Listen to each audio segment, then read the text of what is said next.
Hai, kenalkan saya Anida Tiswita Maharani dari kelas 10 PKM 4. Di video ini saya akan menjelaskan tentang kehidupan manusia beraksara.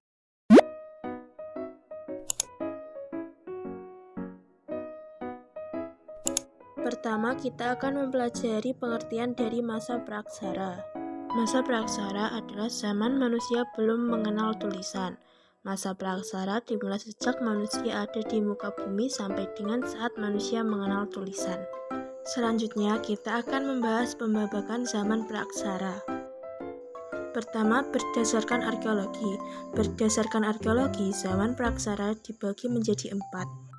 Zaman batu tua disebut juga Paleolitikum atau masa berburu dan meramu. Pada zaman ini, kehidupan manusia masih sangat bergantung pada alam dan berpindah-pindah.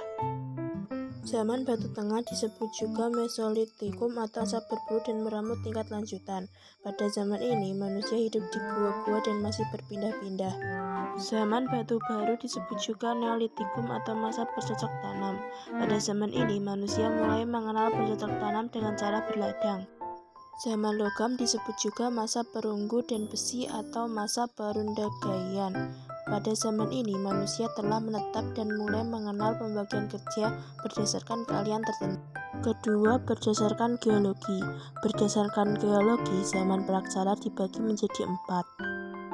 Zaman Paleozoikum ditandai dengan temperatur bumi. Oksigen mulai banyak dan memenuhi bumi. Binatang-binatang bersel satu tanpa tulang yang disebut prakariot lahir. Archaikum merupakan zaman tertua yang ada di bumi secara geologis. Zaman ini berlangsung 2500 juta tahun yang lalu. Mesozoikum ditandai dengan temperatur yang terus menurun dan memungkinkan makhluk hidup makin berkembang. Di zaman ini, hidup pula dinosaurus yang mendominasi bumi.